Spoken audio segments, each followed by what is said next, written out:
आज का ये वीडियो लगभग हर एक पर्सन के लिए बहुत ही यूजफुल वीडियो होने वाला है। क्यों?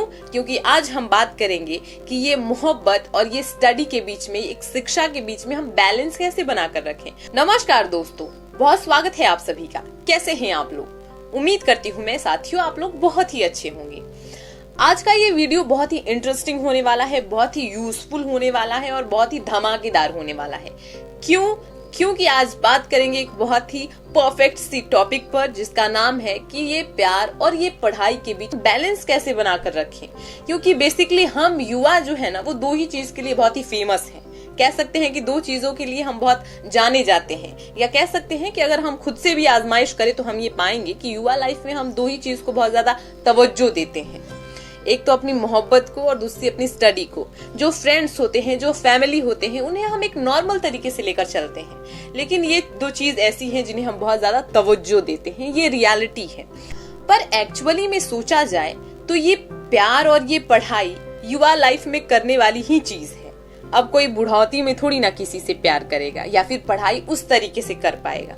मे भी ये सारी चीजें सही है, लेकिन हम युवाओं की एक आदत ये है कि हम ये समझ लेते हैं कि 24 घंटे दिए ही गए हैं सिर्फ यही चीज करने के लिए। लेकिन ऐसा कुछ नहीं है। तो बेसिकली एक समझ कह सकते हैं, एक सही डायरेक्शन कह सकते हैं इस प्यार और इस पढ़ाई के बीच आज के वीडियो में हम बताने की कोशिश करेंगे, एक समझ पैदा करने की कोशिश करेंगे। तो स्टार्ट करने से पहले इस वीडियो को हम समझते हैं कि पहले ये मोहब्बत और ये एक शिक्षा दोनों क्या चीज है। तो सबसे पहले इन दोनों चीज पर टिप्पणी करने से पहले हम समझते हैं कि ये प्यार क्या चीज है और ये पढ़ाई क्या चीज है। एक सही नजरिया देते हैं इन दोनों के प्रति कि किस तरीके से ये दोनों चीज हमारी लाइफ के लिए जरूरी है और किस तरीके का रोल ये अदा करती है हमारी लाइफ में। ओके, तो स्टार्ट करते हैं। तो सबसे पहले समझते हैं इस पढ़ाई को, इस स्टडी को। दोस्तों, पढ़ाई कहने का मतलब शिक्षा। इट मीन्स शिक्षा, एजुकेशन, नॉलेज। ओके, अब एजुकेशन और नॉलेज कहने का मतलब सिर्फ किताबी ज्ञान नहीं है। इसका मतलब एक सामाजिक ज्ञान भी होता है। किसी चीज का इंटरनल एंड एक्सटर्नल बहुत ही डीपली चीजों में इन्वॉल्व होना भी आपका नॉलेज है। और इसी नॉलेज के अंतर्गत इंसान मोहब्बत, बगावत, नफरत, दुख, सुख, किसी चीज को महसूस करने की कला, जो सारी चीज होती है वो आपकी एजुकेशन के अंतर्गत ही होती है, आपकी शिक्षा के अंतर्गत होती है। किताबी ज्ञान ही सिर्फ शिक्षा नहीं होती है। सारी चीजें जो है वो आपके शिक्षित होने का ही एक प्रमाण होती है। तो एक इंसान जो सही तरीके से शिक्षित होता है, उसे ये समझ होती है कि मोहब्बत में क्या रोल अदा करने हैं, बगावत में क्या रोल अदा करने हैं, किसी के साथ नफरत भी करनी है तो कहाँ तक करनी है, किस लेवल तक करनी है, सुख का कितना मोल है, दुख का कितना मोल है। ये सारी चीजें एक शिक्षित व्यक्ति बहुत ही ढंग से समझ पाता है। तो उम्मीद करती हूँ कि आपको ये समझ में आया हो कि प्यार और ये पढ़ाई के बीच का क्या डिफरेंस है। एक्चुअली में देखा जाए तो शिक्षा और शिक्षित होने के अंतर्गत ही ये सारी चीजें आती हैं। समझ गए? समझ गए। तो अब बात करते हैं कि इन दोनों के बीच में हम बैलेंस कैसे बनाएं। साथियों, हम युवाओं की एक गलती है, बहुत बड़ी गलती है, वो ये है कि हम प्यार का मतलब ये समझते हैं कि हमारे अपोजिट दल, कहने का मतलब हमारा अपोजिट जेंडर जो होता है वही एक लगाव है और 24 घंटे हमें मिले ही है सिर्फ उसे सोचने के लिए। लेकिन ऐसा नहीं है, क्योंकि आप एक अंदाजा लगाएं, अगर एक सोच अपने अंदर रखें तो आप अपने फैमिली से भी उतना प्यार करते हैं।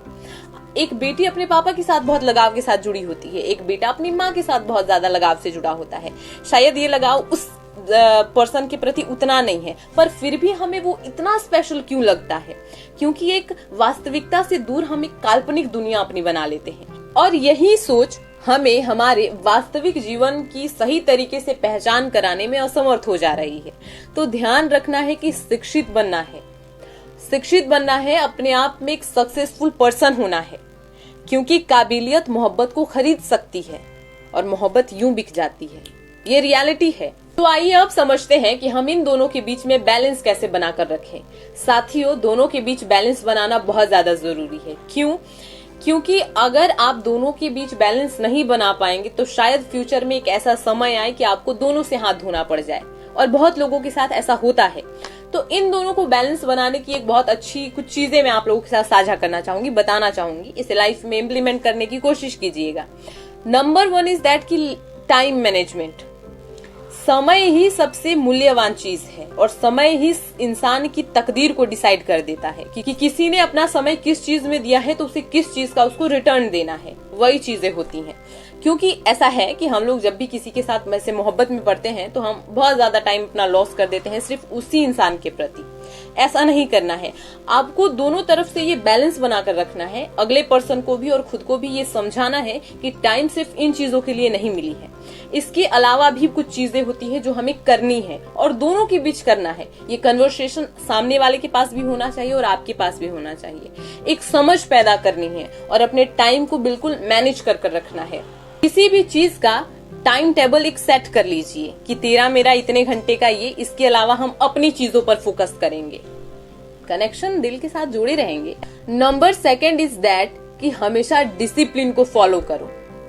क्योंकि जब भी कोई इंसान किसी अदर पर्सन के साथ एक कनेक्शन में जुड़ता है वो टोटली डिसिप्लिन को भूल जाता है ना। ऐसा कि सड़कों पर ऐसे बहुत बाहें में बाहें ऐसे वगैरह जो सारी चीजें जो इंसान आजकल जो यूथ कर रहा है, एक लंबा समय गार्डन के पेड़ के नीचे कहीं बैठकर बिताना, ये सारी चीज थोड़ी अनडिसिप्लिन टाइप लगती है साथियों, ऐसा लोगों का नजरिया होता है। तो डिसिप्लिन को हमेशा मेंटेन करके रखना है ना कि अगर सामने वाला और आप दोनों अगर एक दूसरे के साथ जुड़े हुए हैं तो ये लाजमी है कि एक पर्सन ऐसा मिल जाता है जो थोड़ी नादान टाइप की हरकतें करता है। तो आप यानी कि जो पर्सन थोड़ा मैच्योर है वो उनको समझाना स्टार्ट करे, क्योंकि लाइफ में अगर आगे तक हमें जाना है तो हमें डिसिप्लिन को मेंटेन कर रखना होगा। तो इस थ्रू में आपको डिसिप्लिन रहना है, क्योंकि आप अनडिसिप्लिन अगर हो जाओगे तो एक झटका आपके पेरेंट्स के इज्जत पर पड़ जाती है। ये सच्चाई है, ये रियलिटी है। और कोई भी गरम खून अपने परिवार पर आंच नहीं आने देना चाहता है। ये सारी चीजें हैं। तो एक चीज ये माइंड में कर रखिए कि हमेशा डिसिप्लिन रहना है। ऐसा नहीं है कि प्यार है तो वो गुप्त रहना चाहिए, वो एक अच्छी फीलिंग्स के साथ होनी चाहिए। और तीसरी कुछ चीज जो मैं आप लोगों को बताना चाहूँ वो है आपका एग्जाम टाइम। साथियों, मैंने बहुत लोगों को ऐसा कहते हुए सुना है कि मैं 1 साल पहले किसी के साथ लविंग रिलेशनशिप में जुड़ा और अचानक आगे आने वाले समय में मेरा रिजल्ट जो है वो गुल हो गया, स्टडीज सही ढंग से नहीं चली। तो एक चीज मैं बताना चाहूँ कि इस समय में खुद पर कंट्रोल बनाकर रखो। अगर नहीं ऐसा लग रहा है कि उसके बिना रहा नहीं जा रहा है तो को एजुकेशन स्टार्ट कर दो, साथ में रहकर एजुकेशन करना स्टार्ट करो। एक दूसरे को समझना कि इस टॉपिक पर क्या नजरिया मेरा है, क्या नजरिया तेरा है। अगर मैं तेरी हूँ तू मेरा है तो क्या जरूरी है कि बहुत ज्यादा हम इन्हीं चीजों में लगे रहें। नहीं, कुछ चीजें जो होती हैं जो सांसारिक समझ होती हैं, आपस में बैठकर ये सारी चीजें भी समझनी चाहिए इंसान को। तो ये सारी चीजें होनी चाहिए एक युवा लाइफ में, जो कि कह सकते हैं कि मोहब्बत और शिक्षा दोनों के बीच बैलेंस हम इस तरीके से बना सकते हैं। छोटे छोटे स्टेप से लाइफ में बहुत सारी चीजें हो सकती हैं। रोज इंसान अगर ब्रश करे सिर्फ 2 मिनट तो ये लॉन्ग टर्म के लिए बहुत अच्छा है, स्माइली के साथ ऐसे चमकते रहता है। खैर दोस्तों, आज का ये वीडियो मैं यहीं स्टॉप करना चाहूंगी। उम्मीद करती हूँ ये छोटा सा वीडियो आप सभी को पसंद आए। मिलते हैं कल एक नए वीडियो के साथ। तब तक से हमारे चैनल के साथ आप सभी को जुड़े रहना है। कोई भी ऐसा टॉपिक माइंड में हो उसको कमेंट बॉक्स में जरूर रिकमेंड कीजिएगा। ऐसा लगे कि उस पर बनाना चाहिए, मैं जरूर बनाने की कोशिश करूंगी। चलिए, तो आज आप सभी के साथ मैं अलविदा लेती हूँ। मिलते हैं कल एक नए वीडियो के साथ। आप सभी को तब तक के लिए नमस्कार, bye bye, take care and जय हिंद साथियों, बाय बाय।